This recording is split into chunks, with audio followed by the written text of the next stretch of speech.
In front of me is Blackview Tab 16 Pro, and today I would like to show you how you can operate voice recorder.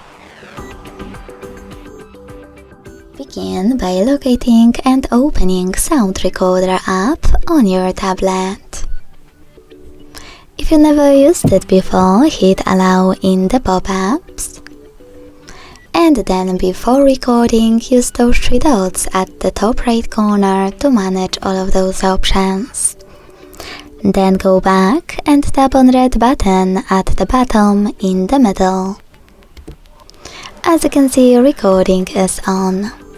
To pause it or unpause it, use the same button. To add a bookmark, click on the left one, and to end it and save it, on the right one.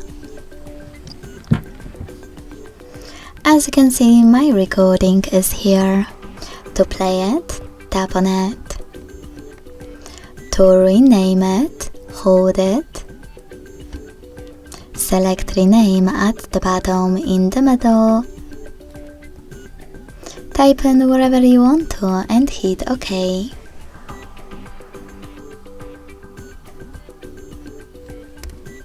If you wish to delete one of your passwords instead, hold it again, but this time use delete button at the bottom right corner and confirm your choice in the pop-up.